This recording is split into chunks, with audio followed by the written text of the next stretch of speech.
Je ne dis pas que c'est la solution miracle. Attendez, alors récapitulons. La solution, c'est qu'il y ait le nord et le sud séparés. Voilà, pour contribuer Enfin, à mais qui serait quand même dans le cadre d'un fédéralisme, quelque part. C'est ça.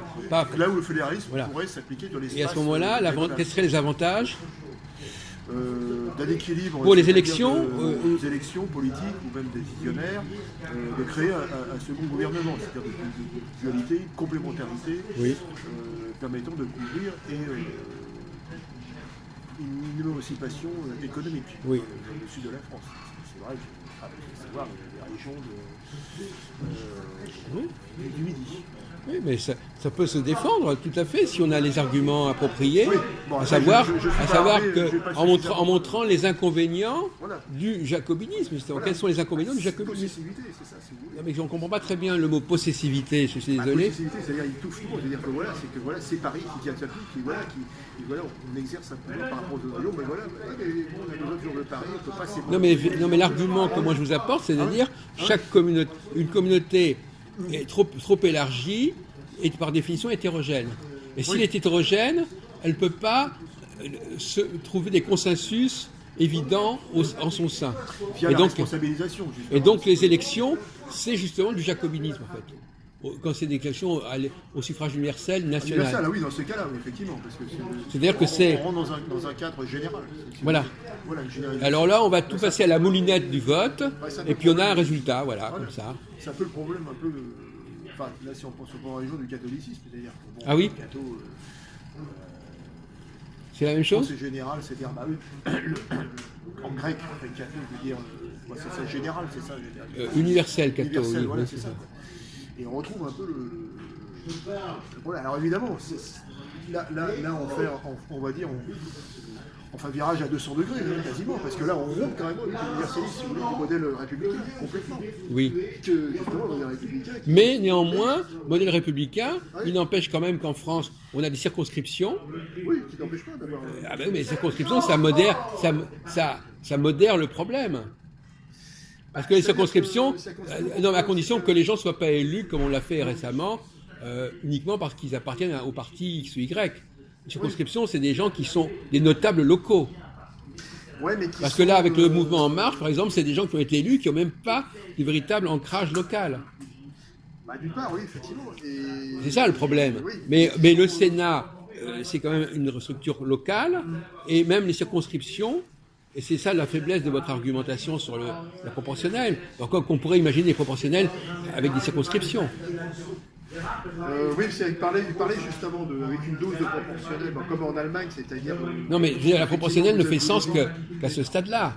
Bon. Vous élisez par exemple au sein du Land, c'est-à-dire de la région, une proportionnalité. Oui, d'ailleurs les élections régionales. Les élections régionales, c'est ça aussi. Régionales, c'est-à-dire qu'ils ont deux votes en fait. Départementales, régionales, voilà. Mais... en Allemagne, en fait, ils appellent ça Landkreis, c'est la circonscription. Oui, c'est ça. Et au niveau de la région, c'est une représentativité, ils vont envoyer, c'est-à-dire des députés du Land par rapport au nombre de tous les pays démocratiques comme aussi bien les États-Unis, c'est pareil. Ouais, ils ont des États, ils ont des États, des gouverneurs, et là, chaque État va dégager son élite. Oui. Et donc, l'ensemble de ces élites va se retrouver au Sénat. Oui. Mais, alors après, c'est sûr qu'il y a cette notion de représentativité par rapport à l'espace. C'est pour ça que le mot représentativité me gêne un petit peu, parce que vous ne le précisez pas suffisamment. Représentativité, c'est pas ça, c'est simplement que chaque groupe va choisir en son sein les meilleurs éléments. C'est vrai que dans un contexte de suffrage universel, c'est un peu plus compliqué. Parce que, par exemple, si on prend le Luxembourg, ce pays, c'est terre et tout, effectivement, c'est difficile de pays, puisque le Luxembourg n'est pas un département, c'est un ancien département français. Effectivement, il n'y a que la représentativité. Je veux dire, la proportionnelle, pardon. Proportionnelle. Oui, ça pose pas de problème, de toute façon. Ça pose pas de problème là-dessus. Parce que, voilà, il y a un problème. Non, mais sur un plan régional, c'est pas. D'ailleurs, les élections régionales sont proportionnelles, je crois, enfin plus ou moins, ou européennes. Les européennes sont proportionnelles, mais pas les régionales. Je suis un peu. Régionales, oui. Et encore, c'est pas. En tout cas, la question, c'est de savoir, comme vous disiez vous-même,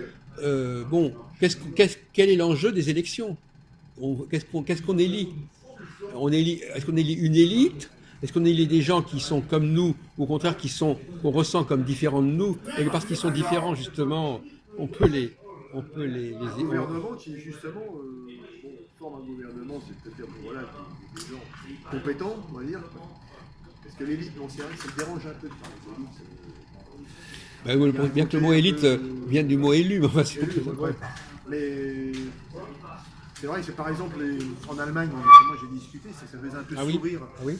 Quand on parlait des grandes écoles comme l'ENA, etc., d'ailleurs, ils ont traduit par Elite-Schule. Ouais. Ah oui. Elite-Schule, ouais, mais bon, ça fait même un peu sourire. Parce que c'est ce qu'on appelle les grandes écoles. Oui, grandes écoles, comme il existait, bon, en Allemagne de l'Est, vous avez avec Cernéa, vous aviez des écoles. Ah oui. L'école des cadres, tout ça. Donc pour eux, ça fait un peu sourire. Pas vraiment l'équivalent, on ne peut pas traduire. Sur les traductions, ils ont parlé ils ont traduit par. Donc, vous voyez, c'est vraiment une spécificité, quoi. Je veux dire, qui est vraiment intrinsèque. Non, mais enfin, même en Allemagne, même dans n'importe quel pays, il y a quand même des élites qui se constituent et qui se retrouvent, et des filières qui sont, voilà, des filières d'excellence. Vous allez avoir un courant, c'est sûr, vous allez avoir en anglais un mainstream. Mais à comment on parlait, je veux dire, ce n'est pas une finalité, je veux dire, ce n'est pas une finalité en soi, je veux dire, de diriger, voilà, pour eux, bon, ils prennent ça comme un caractère bureaucratique. Mais finalement, c'est pas une si mauvaise chose, le système français, de ce point de vue-là, je dirais. Au départ, c'est vrai qu'au départ, le suffrage universel direct, qui était défini de la 5e République, justement, il était prévu justement que toutes les élections soient suffrage universel. Après, bon, il y a eu une panne, comme on dit dans le logiciel de la Constitution, et ça s'est Attends, j'ai pas très bien suivi. Qu'est-ce qui s'est mal passé, j'ai pas compris. Au départ, c'est vrai que c'était un des principes fondamentaux du suffrage universel de la 5e République. Oui. On devait élire que ce soit le Sénat, je ne sais pas. Enfin, d'élire que toutes les élections soient suffrage universel direct. Non, pas au début, non, parce que vous savez bien qu'en 58, on n'élisait pas le président de la République au suffrage universel. Oui, c'était un collège de notables, justement. Donc c'était des élites qui élisaient le président de la République. Oui. On est passé à un système à partir de 65 où c'était tout le monde qui élisait le président de la République. Voilà, donc. Il y avait le principe, oui, c'est ça, de suffrage universel direct. Et après, bon, ça s'est compliqué. Comment ça s'est compliqué? C'est-à-dire que oui, ça n'a pas suivi, puisque bon, il y avait. Est-ce qu'il n'y a pas suivi? Dans les majorités présidentielles, il y avait cet équilibre, on élisait le président. Il y avait les législatives tous les 5 ans. Bon. Après, quand il y a alors on est revenu, justement, on voulait ce système d'alternance avec la cohabitation, encore la cohabitation qui n'est pas vraiment le terme, je dirais, approprié, puisque c'est la cohabitation, c'est-à-dire qu'il y aurait de gauche comme de droite dans le gouvernement. Or, il y avait la majorité, c'est ce qui se dégageait, comme en 86, quand il y avait l'élection. 86, 93 et 97. Voilà, et que le chef d'État était en retrait. Parce que, oui. Encore une fois, il représente le chef d'État dans les autres pays. Ne gouverne pas, il représente absolument. Donc il laisse le soin au Premier ministre. C'est ce que je pense que oui, mais en réalité, c'est ce qui se passe de toute manière. Quand on y réfléchit bien, c'est ce qui se passe. Il y a seulement la seule chose, c'est que quand c'est le Premier ministre qui est du même parti que le président de la République, à ce moment-là, ils font bloc tous les deux en quelque sorte. Oui, c'est pour ça qu'il doit se détacher, il doit complètement dire voilà, bon, c'est le Premier ministre qui dirige le gouvernement. Et, normalement, la constante, c'est le Premier ministre. Oui. C'est que le Premier ministre est toujours représentatif de la majorité parlementaire, quoi qu'il arrive. Et il ne ferait pas. Confuse, c'est-à-dire voilà. Alors justement, à ce propos, je vous souviens que moi j'ai passé ces 3 jours, j'ai entendu dire qu'on envisageait à terme, peut-être au courant de 2018, d'évacuer les gens de droite du gouvernement. Droite de gouvernement dans la coalition. Oui, c'est ça. Ah oui. De se débarrasser oui. du Premier ministre et du ministre de l'économie, etc. Bon, peu importe. Ça, c'est envisagé, paradoxalement. Enfin, et donc, le problème, c'est que c'est un peu difficile dans un système bicaméral. Non, parce qu'eux, ils peuvent très bien le faire. Actuellement, le président public, il peut faire ce qu'il veut. Il n'a pas besoin de la droite pour gouverner. Or, le paradoxe, monsieur Mathias, c'est que on a un Premier ministre qui n'a pas de raison d'exister en tant que tel. Parce que le Premier ministre, il doit s'imposer au président public par le fait qu'il est chef de la majorité. Et là, donc, finalement, il n'est rien du tout, ce Premier ministre, sur le plan... Il applique, il est un secrétaire. Non, mais je veux dire, dire qu'il n'a aucune assise parlementaire. Donc, c'est une anomalie. Bah voilà, pour ça, je parlais effectivement le logiciel un peu de ces quelqu'un qui est en panne, parce que c'est vrai qu'au départ... C'est comme quand Mitterrand a pris des communistes dans son gouvernement en 81, il n'était pas obligé de le faire. Oui. Il n'avait pas besoin d'eux pour c'est pour ça qu'il s'en est débarrassé de son plus En fait, je pense que c'était plus une tactique, ce que j'avais lu Mitterrand.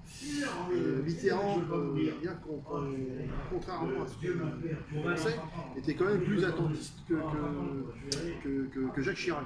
Ah oui. Dans les années 70, il était beaucoup en contact avec l'ambassade américaine. Il y avait un reportage justement dessus. Et donc c'était une manière justement un peu du cheval de Troie, de faire entrer les communistes. Après le Parti communiste a décliné. Lorsqu'ils sont rentrés dans le gouvernement... Je comprends pas. Il a fait ça pour que le Parti communiste décline, je n'ai pas compris. Après c'est ce qu'on a vu d'ailleurs. Mais enfin, bon. Après, ils sont restés, je crois, 2 ans, c'est 1980-82.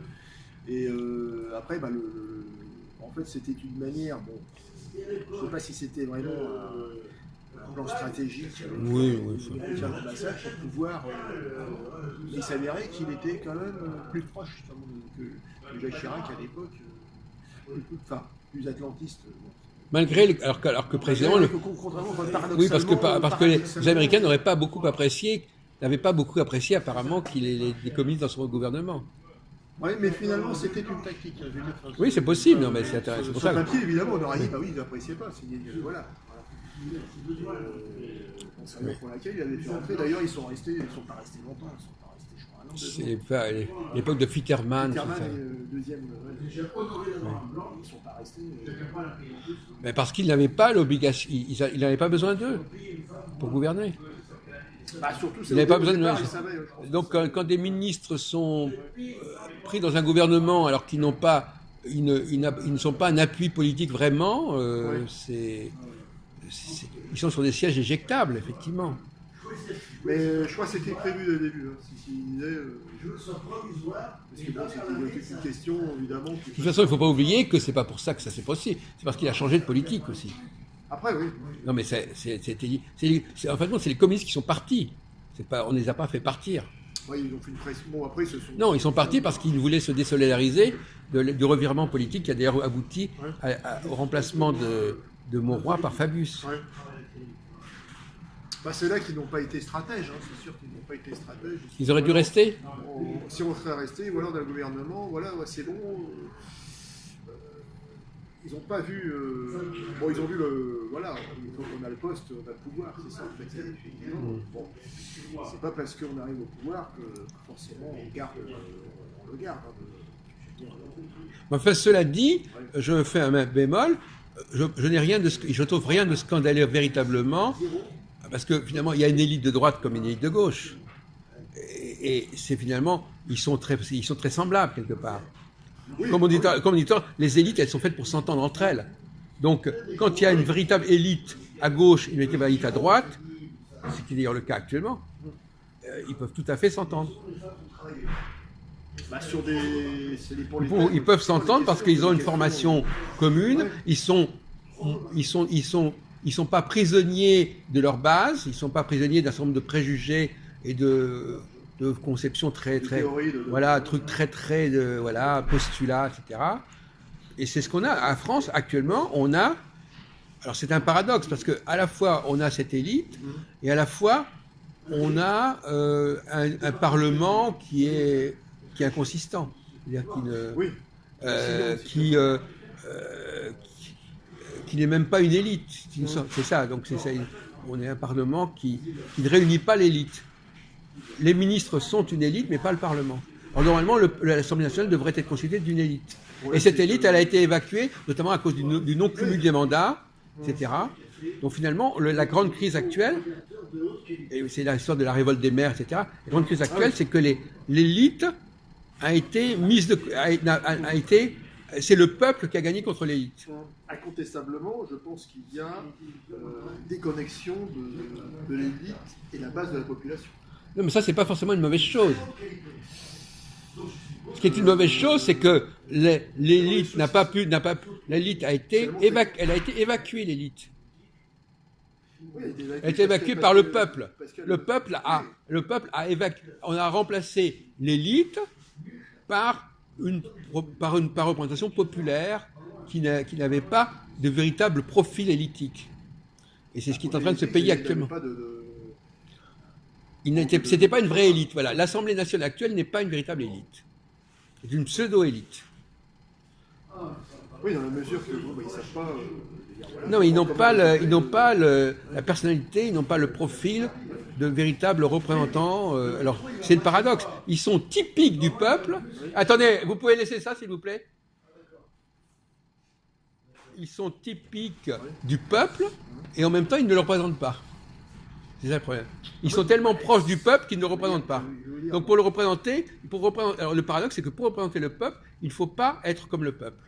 Oui, mais c'est là le problème des syndicaux, par exemple, c'est l'entreprise, la convention. Comment ? Les négociations syndicales avec la direction. Le problème, c'est qu'on a mis des délégués du personnel, oui. Encore une fois, qui ne sont pas, qui représentent les fameux représentants, les représentations du peuple, voilà, l'éducation qui représente le peuple. Qui est indirectement désigné, mais qui ne remonte pas justement les véritables. Non, maintenant, on a un dialogue de sourds, Mathias, que je vous dis que justement, non mais je veux dire, on a un dialogue de sourds entre nous, parce que justement, je vous dis que le représentant du peuple, ce ne sont pas des gens qui doivent ressembler au peuple. Ressembler, bien sûr, en termes. Non, mais justement, il faut pas. Les représentants du peuple ne doivent pas être comme le peuple. Puisqu'on retombe à la discussion de tout à l'heure, oui. L'élite ne doit pas être le peuple. Et pourtant, c'est l'élite qui le représente. Oui. Donc elle représente le peuple, mais elle ne fait pas partie du peuple. Ou plutôt, elle est issue du peuple, mais elle n'en fait pas partie. Oui. Donc, le mot représentation que vous employez est un mot extrêmement ambigu. Parce que quand quelqu'un dit représenter, on pourrait dire qu'ils font partie du peuple. Or, l'élite, elle en fait partie tout en n'en faisant pas partie. Oui, mais c'est-à-dire que... Elle en connaît les codes, mais elle les dépasse, elle les subvertit, l'élite. L'élite, elle connaît les codes, elle les subvertit pour les réformer. En fait, elle doit diriger, elle doit accompagner, je pense, le peuple. Voilà, enfin, comme dans les sociétés, les postes de manager, elle doit accompagner vers un projet, bon, ça peut être... le problème, c'est que, voilà, s'il n'y a pas de projet sur 5 ans, voilà ce qu'on va faire, donc ça nécessite de dire voilà dans le programme, vraiment, durant la campagne, de dire voilà, sur 5 ans, on va faire ça première année, deuxième année, voilà, etc. Bon, effectivement, ça ne suit pas. Et elle doit se détacher, bien sûr. Par exemple, ce que fait actuellement, on a un exemple de Macron qui correspond bien à il assume cette tension. Il assume cette tension, il dit bon ben effectivement vous êtes bon. D'un autre côté, le grand défaut de Macron, c'est que justement, au lieu d'avoir normalement ce qu'il aurait dû faire, il aurait dû laisser les élections se dérouler normalement avec le système politique normal, et il aurait dû se constituer un gouvernement à partir des résultats obtenus, puisqu'il avait déjà l'autorité présidentielle. Il a voulu empêcher le processus de se faire normalement. Il a faussé, et c'est un peu ce qu'a fait d'ailleurs Napoléon III quand il a été élu président de la République. Il a nommé un gouvernement comme ça à l'avance, etc. Cette façon de forcer les choses. Donc finalement, le grand reproche, le péché originel de Macron, c'est de ne pas avoir laissé les partis politiques faire leur jeu, et après, en position de force, il aurait pu négocier plutôt que d'inventer un parti, un Et pseudo-parti. c'est le libre arbitre, c'est-à-dire le libre arbitre des partis, c'est-à-dire effectivement en nommant déjà les... Parce que les partis politiques, c'est déjà une forme d'élite. Ils sont capables de dégager une forme d'élite, les partis politiques. Ce qu'on appelle un ghost cabinet, c'est-à-dire un cabinet Fantôme. Voilà. Shadow cabinet. Shadow cabinet, c'est ça. Finalement, qui était déjà un peu bon, même si on ne peut pas le prouver, etc. Mais on a un sentiment qu'il était déjà autoproclamé avant que les élections se déroulent. Oui. Et ça, effectivement, c'est un peu inquiétant. Non, mais le problème, c'est que non seulement il était autoprogrammé, mais ça a fonctionné. C'est le pire. C'est-à-dire qu'il a obtenu, il a empêché les partis de fonctionner normalement et d'avoir des résultats normalement. Parce que finalement, la Cinquième République permettait au président de laisser le système parlementaire fonctionner normalement. Il avait suffisamment d'autorité pour pouvoir tenir tête à ça. Bah, c'est pour ça que je n'étais pas favorable au quinquennat. Oui, moi non plus. J'ai voté contre. Oui, vous avez voté contre, oui. Contre le quinquennat, puisque justement, cette ambiguïté se confondait avec les élections législatives. Et, oui, on croit, parce que par exemple, les présidentielles ne sont pas faites pour déterminer quel est le parti dominant. C'est pas le rôle des présidentielles. Et là, on dit la droite a perdu au présidentiel. Ça veut rien dire, ça. C'est pas. Pour ça, je serais plus favorable que le président soit élu par le biais justement du Sénat. Eh ben, c'était la mouture première de la Constitution. Avant la réforme de 62. Oui, oui. Et d'ailleurs, De Gaulle, c'est ce qu'il avait proposé au départ. Et il a changé de position parce qu'il y avait eu l'attentat du Petit Clamart et qu'il avait eu le sentiment qu'il fallait, soi-disant, renforcer le pouvoir du président, enfin bon, pour lui donner une plus grande stature, puisque ça ne serait pas un De Gaulle.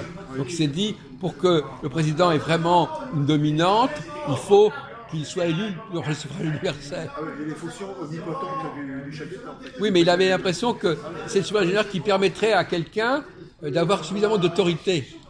Ensuite, oui, voilà. C'est-à-dire comme il pensait qu'il allait pouvoir mourir, il fallait que le suffrage universel permette de fabriquer un nouveau De Gaulle artificiellement par le